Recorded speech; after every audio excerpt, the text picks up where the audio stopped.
사실은 투자에 관련돼서 가장 큰 오해가 뭐냐면 언제 사고 언제 파는가, 이른바 시기를 결정하는 일이 투자의 요체라고 생각하시는 분들이 많습니다.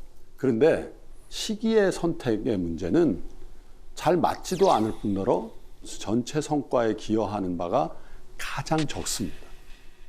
전체 성과에 가장 중요한 거는요, 자산을 효율적으로 배분하는 일입니다. 그래서 제가 말씀드린 것처럼 주식을 해야 될 때 주식의 양을 늘리고, 주식을 조금 조심해야 될 때 주식의 양을 줄이면서 다시 재조정하는 거죠. 보통의 경우는 어떻게 하냐면, 와, 이렇게 많이 빠지니까 주식을 다 없애버려야지, 이런 케이스들도 있는데 급하게 하지 마시면. 제가 그런 경험을 했어요. 2020년 3월에 주식시장이 폭락했죠. 그죠? 정말로 3월 20일로 기억이 나는데, 제가 금지 오겹처럼 막 몇 년 갖고 있던 종목이 있었거든요. 딱 보니까요, 72% 마이너스더라고요. 정말로. 너무 많이 떨어졌네요. 네. 제가요, 파란색 매도 버튼에 손이 가고 있더라고요. 정말로. 눌렀어요? 누르다가 현타가 온 거예요. 너 뭐 하는 짓이야, 이게?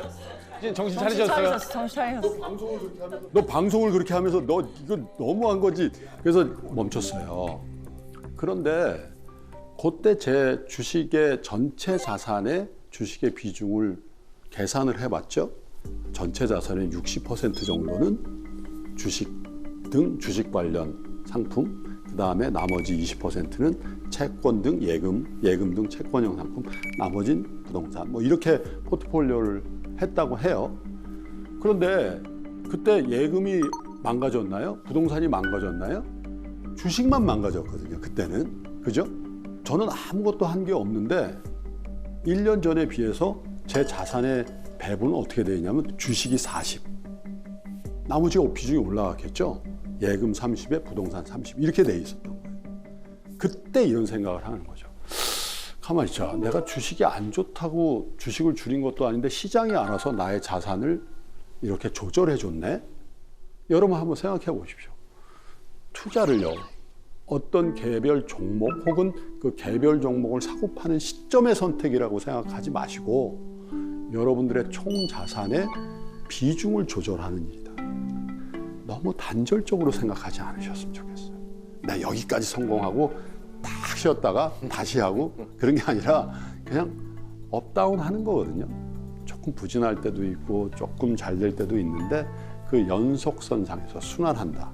좋은 시절과 나쁜 시절도 우리의 의지와는 전혀 다르게 악화되고 개선되어진다라는 그 생각을 좀 가지셨으면 좋겠는데, 그거에 앞서서 더 중요한 건 늘 여러분께 말씀드립니다. 학생은 학업, 직장인은 직업, 장사하시는 분들은 사업. 이게 그분들 여러분들의 본진입니다.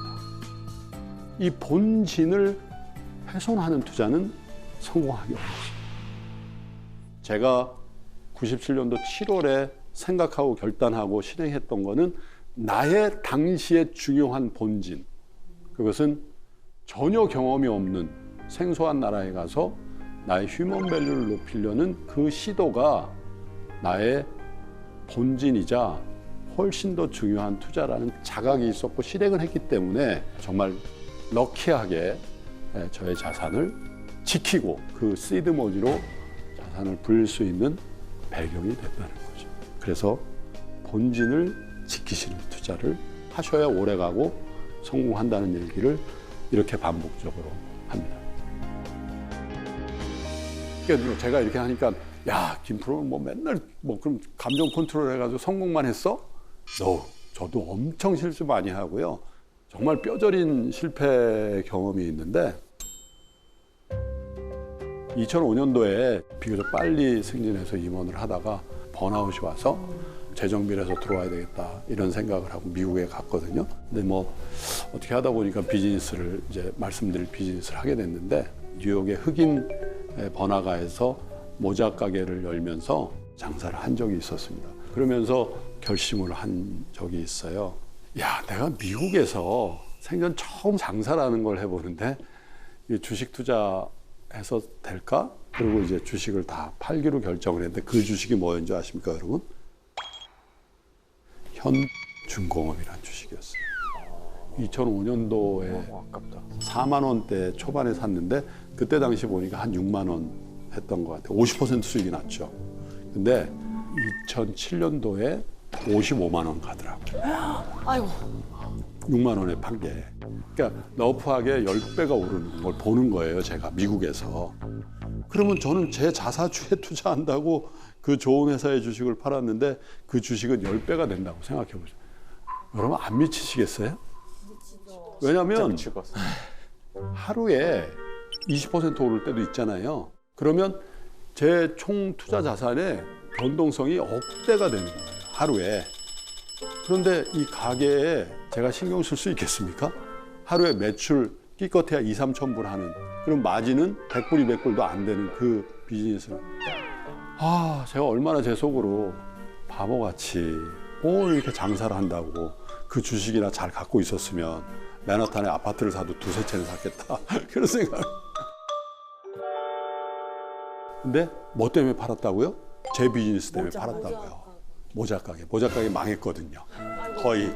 그 다음에 신발 가게로 다시 재기를 했지만 2006년도 1월 달에 모자 가게를 했는데 그게 힙합 가이들이 이제 패션으로 많이 쓰는 모자인데 이제 흑인들이나 히스패닉 청년들은 깔맞춤을 합니다. 그래서 모자를 패션으로 쓰는 거죠. 처음에는 장사 잘 되더라고요. 요즘 용어로 개장빨이라고 그런 것들. 그런데 맞은편에 저희 가게보다 더 큰 규모의 모자 가게 또 생긴 거죠. 거기다가 경험이 없으니까 이 오더를 잘못한 거죠. 많은 양이에요. 그래서 저희 웨어하우스의 그 창고에 더 이상 모자를 쌓아둘 데가 없을 정도로 모자가 들어오는 거예요. 그게 다 돈이잖아요. 그래서 창업 6개월 만에 초기 자본금을 다 소진하고 제 개인 어카운트에서 당시에 15만 불을 더 투자해야 되는 그런 상황이었거든요. 그럼에도 불구하고 모자는 안 나가죠. 어떻게 했냐? 어느 여름날 출근해서 저희 매니저한테 당신이 생각할 때 제일 안 팔리는 그 모자 순으로 해서 박스에 담아봐라. 한 박스에 한 다즌 12개씩 들어가거든요. 이렇게 모자를 포개 넣으면 10박스가 나온 거예요. 120가지. 120가지 되는 모자 박스를 비즈니스용 차에 싣고 주로 흑인들이 많이 사는 엘리자베스라는 도시가 있습니다. 거기를 간 거예요. 거기서 이제 모자를 어떻게 팔아보지 하고 이렇게 들어갔는데 첫 번째 딱 상점이 운동화 가게가 있더라고요. 저보다 한 5살 정도 많은 한국 사장님이 카운터에 계시더라고요. 그래서 사장님 여기 신발 파시면서 이렇게 모자를 매치시켜가지고 좀 디스플레이로 팔아보시면 어떻습니까? 얘기했더니 지금 모자를 갖고 오셨어요? 이렇게 물어봐요. 모자 갖고 온 게 있다고 보여달라요. 그 가게 플로어에 120가지 모자를 깔았어요. 이분이 깜짝 놀랐어요. 모자 한 5가지 갖고 올 줄 알았더니 120가지를 가득 깔은 거죠. 모자를 주섬주섬 주우시더라고요. 그래서 5,000불 어치의 모자를 주문을 주셨어요. 지금도 선명하게 기억나요. 달러의 냄새가 좀 나잖아요. 아주 그 달러의 그 냄새 나는 100불짜리 50장을 주시는 거예요. 와. 사실 500만 원 정도 되는 돈이죠. 그때 환율로는. 근데 저는요, 미국 가기 전에 그 500만 원이라는 돈이 그렇게 큰 돈인지 몰랐어요. 엄청 간절했나 봐요. 엄청나게 간절했나 봐요. 근데 어떤 기적이 있었냐면요. 그 김 사장님이 저에게 이런 모자 좀 더 살 가게 하나 소개해줘요? 이렇게. 그분이. 그래서, 그러면 전 좋죠. 그러면 차 타고 따라오세요. 차를 몰고 따라오라는 거예요. 그래서 이스트 오렌지, 웨스트 오렌지라는 도시가 있거든요. 근데 웨스트 오렌지는 굉장히 부자 동네고, 이스트 오렌지는 좀 가난한 동네인데, 그 웨스트 오렌지에 있는 흑인 청년이 매니저인 가게를 소개시켜줘요. 왜냐하면 이분도 여기서 신발을 떼다가 파는. 거기 갔어요. 했더니 이 매니저가 모자를 너무 좋아하는 거예요. 근데 모자가 없고 신발은 너무 잘 안 팔리는 그런 상황이었다. 그래서 모자를 좀 사겠냐 그랬더니 돈이 없어서 장사 안 돼서 모자를 살 돈은 없으니까 네가 원하는 신발을 바꿔가라고. 그때 제가 이건 더 좋은 찬스구나. 무조건 팔리는 신발들이 있어요. 미국에는 하얀색으로 돼 있는 왜 에어포스 원 이런 거. 여름에는 이거는 그냥 캐시예요. 왜냐하면 이건 재고가 없어요. 그래서 모든 그 N사의 어카운트를 가지고 있는 그 신발 장사를 하시는 분들은 월에 이 신발을 몇 개를 받느냐가 그 어카운트의 그레이드입니다. 왜냐면 신발은 재고가 제일 무서운 적인데 재고가 없는 신발입니다. 근데 거기는 백인 동네였기 때문에 그 재고가 많이 있었다. 그래서 저는 제일 잘 안 팔리는 그 모자를 원가 플러스 알파 조금 붙여서 주고 제일 잘 팔리는 신발을 원가 플러스 알파로 가져다가 리테일 프라이스로 파니까 재고 정리를 하면서 마진이 붙어지는 그런 죠. 현상적. 그게 저 신발 비즈니스의 첫 번째 케이스였어요. 근데 제가 왜 이 말씀을 드리냐면 그 엘리자베스에 처음 갔던 그 가게를 찾아서 엄청 더운 여름이었는데 그 지도를 들고 그 가게를 갔을 때의 저의 심정, 그 간절함을 마중한 건 뭐였냐면 그 김 사장님의 선이었다는 거죠. 네. 어제 만난 뉴욕이란 도시의 모자 장수인 저에게 왜 그런 선의를 저에게 베풀어줬을까? 저는 솔직히 이해가 잘 안 되거든요. 근데 그 선의가 없었으면 저는 신발로 재개할 수가 없었을 거예요. 계속 모자 재고 처리를 하면서 스트러글링 했을 거란 말이에요. 그래서 여러분께 꼭 말씀드리고 싶은 거는 여러분 주변에 여러분들을 돕는 손길들이 있습니다. 그런데 그 돕는 손길들이 스쳐 지나가게 하지 마시고요. 그분들의 도움을 받으세요. 받으시고 그걸 플로잉 하십시오.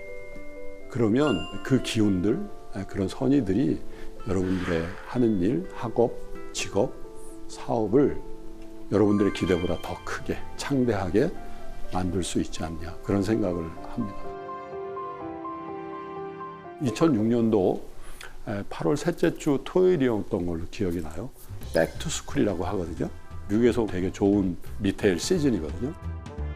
근데 흑인 동네일수록 백투스쿨의 쇼핑 시즌이 더 강해요. 왜냐하면 소셜 베네핏 같은 걸로 이제 받은 할머니들이 손자 손녀를 데리고 와서 가방도 사주고 신발도 사주고 그러거든요. 통상 평일날 3,000불, 주말에 5,000불 정도가 매출이 평균이었어요. 근데 2시쯤 된 것 같아요. 오후 캐시 레지스터를 쓸 때인데 툭 캐시 레지스터가 걸려요. 너무 꽉 차서. 돈이 꽉 차서. 와. 그래서 돈을 빼서 주머니에 넣고 다시 했는데 6시간에 한 번 더. 대박. 그래서 계산을 해보니까 한 13,000불? 와. 네, 한여름이잖아요. 근데 7시 만에 퇴근해서 이렇게 차를 몰고 가면 이 석양이 져요. 조지 워싱턴 브리지를 넘어가는데 제 평생 그렇게 많은 눈물을 흘렸던 적이 없어요. 진짜 펑펑 울었던. 그러면서 제가 그때 느꼈던 거는 미국이란 이민사회에서 나의 노력으로 가족을 온전히 부양할 수 있겠네. 그런 안도감, 그런 것들이 버무려지면서 굉장히 많이 울었던 기억이 나는데 그 이후로부터는 정말 사업이 잘 됐습니다. 그리고 그렇게 할 수 있었던 게 굉장히 위험한 지역이거든요. 흑인 상권으로는 최고의 상권이지만 그 얘기는 최고로 위험하다라는 얘기일 수도 있잖아요. 근데 통상은 가게들이 크게 이 높게 단을 쌓아요. 그 다음에 쇼케이스를 놓고 내려다보면서 장사를 합니다. 왜냐하면 동양 사람들은 특히 키가 흑인들이나 이런 친구보다 더 작으니까 위험하다는 거죠. 가게를 인수하자마자 그 단을 없앴습니다. 쇼케이스를 내렸어요. 손이 막 들어올 수도 있고 주변에 유태인 친구들이 저보고 너 그럼 죽는다. 네. 근데 제 생각은 그렇게 해야 된다라고 생각했어요. 아이 컨택 해야 되고 커스터머를 그렇게. 처음에는 적응을 못 하더라고요. 근데 하이파이브 하고 허그하고 또 마이 프렌드라고 불러주고 이렇게 하면서 그들과 친해지게 됐고요. 저희 가게에서 파킹락까지 한 150m 정도 되는데 겨울밤은 매우 위험해요. 왜냐하면 캐시를 갖고 있고 깜깜한 그 길을 혼자 가야 되는데 비교적 안전감을 느꼈던 게 제이콥, 제 영어 이름이 제이콥이거든요. 길가에 드문드문 앉아서 담배를 피우거나 마리화나를 하는 그 동네 저희 커스터머들이 있잖아요. 제이콥, what's going on? 막 그러면서 저를 아는 척 해주는 거가 저를 보호하는 거예요. 왜? 낮에 가게에 왔을 때 제가 진심을 다해서 그 친구들을 대하고 커스터머가 아니라 친구로 대해준 그것 때문에 손을 흔들어서 요 이렇게 해주는 게 다른 친구들로부터 저를 프로텍트 해줘요. 그래서 단 한 번도 안전을 이렇게 위협받는 일들이 없었던 기억이 납니다. 비즈니스 하는 분들을 위해서 한 가지 더 제 경험을 말씀드리면 중국 사람, 미국 사람 혹은 인도 사람하고도 경쟁해서 이길 자신이 있었어요. 그런데 단 한 민족한테는 안 될 수도 있겠다. 그게 어디냐? 아랍. 이 사람들은요, 재고를 안 남깁니다. 다 팔아버려요. 1불만 남겨도 다 팔아요. 그러니까 가격 파괴를 해요. 그런데 한국 비즈니스, 중국 비즈니스맨들은 재고를 쌓아둬요. 정주 문화예요. 예전에 우리 어렸을 때 부모님들이 마당 쓰려고 그러면 마당을 밖으로 쓸면 뭐라 그러셨어요? 안으로 쓰라고. 하나도 버리지 말라. 집에 어머니들 안 버린다고 너무 나무라지 마시라니까요. 그게 우리 민족의 습성이에요. 정주 문화, 농경 문화이기 때문에 버리면 안 되는 거예요. 다 쓸 때 있다 너. 이런 얘기 하시잖아요. 근데 유목민들은요, 짐이 많으면 죽음이에요. 계속 옮겨 다녀야 되는데 계속 버려야 되는 거죠. 그래서 아랍 유목민 출신 비즈니스맨들하고 농경사의 정주 문화에 익숙한 한국이나 중국 사람하고 경쟁하잖아요. 안 돼요. 여기는 1불만 남겨도 팔아버리고 한국 분들은 야, 그거 다 쓸 데 있다. 놔둬라. 가보면요, 30년 된 그 신발 먼지 쌓인 거 그대로 갖고 있어요. 그것도 다 자산으로 다 기입하고 안 팔리죠. 네. 그래서 아랍 사람 유목민 근처에는 안 가는 게 낫겠다. 네, 그런 기억이 나거든요. 대체로 그분들은 굉장히 슬림하고 가볍게 합니다. 한번 참고하십시오. 여러분들 비즈니스 중에도 상사가 잘 안 되거나 사업이 실패한다? 재고 관리. 그 재고의 큰 범주에는 물건만 들어가 있는 건 아니죠. 사람에 대한 관리를 포함해서 비용에 대한 것들, 그래서 그런 것도 좀 제 경험에는 비즈니스 할 때 도움이 될 것 같습니다. 그래서 참 비즈니스를 열심히 하고 또 뉴욕, 뉴저지를 다 장악하는 신발왕이 돼야지 라는 생각을 했는데, 그때 제가 그런 아이디어. 그때 보니까 모 그룹에서 미국에선 전혀 안 팔리는 신발을 신고 나와가지고 엄청난 인기를 끌었던 적이 있어요. 2006년도죠. 하얀 신발인데 목이 있는 신발 있죠. 하이탑이라고. 기억나세요, 여러분? 근데 미국 아이들은 그 신발 안 신는 신발이었거든요. 모든 하이탑은 다 한국으로 다 실려갔어요. 와. 그래서 정보의 비대칭성이 있구나. 백인 동네, 흑인 동네 그 정보의 비대칭성을 이용해서 귀한 신발을 갖다가 흑인 동네에 가서 유통하면서 부가가치 창출했듯이 그 오래된 그 신발은 신발대로 적절한 가격으로 그걸 다 인수해가지고 한국으로 보내면 되겠다. 그렇게 하면서 구조조정을 하면서 한 5년만 하면 신발왕 되겠다. 그리고 이제 뉴욕으로 왔는데 뉴욕에 도착한 날 전화가 왔어요. 저희 어머니가 매우 위중하시고 6개월 시한부를 받으셔서 그 다음날 한국에 들어왔습니다. 그 자리에서 어머니는 시한부인지 모르는 상태에서 저에게 그렇게 얘기를 하신 거예요. 한국에는 뭐 좋은 직업이 없니? 나 너하고 좀 살고 싶은데 이런 얘기를 하셨어요. 유언 같은 거죠. 그 상황에서 제가 퇴직했던 그 회사에서 마침 굉장히 좋은, 굉장히 고액의 연봉을 주고 하물며 미국에서 비즈니스를 중단하고 팔 때 피해보는 돈까지 보상하고 지금 제가 살고 있는 동네에 아파트까지 구해주는 그 패키지를 저에게 제안을 했습니다. 그래서 고민 끝에 그 제안을 받고 미국에 돌아가서 제 비즈니스를 팔아야 되잖아요. 일주일 만에 그 비즈니스를 팔았는데 그게 2008년 7월 30일이었습니다.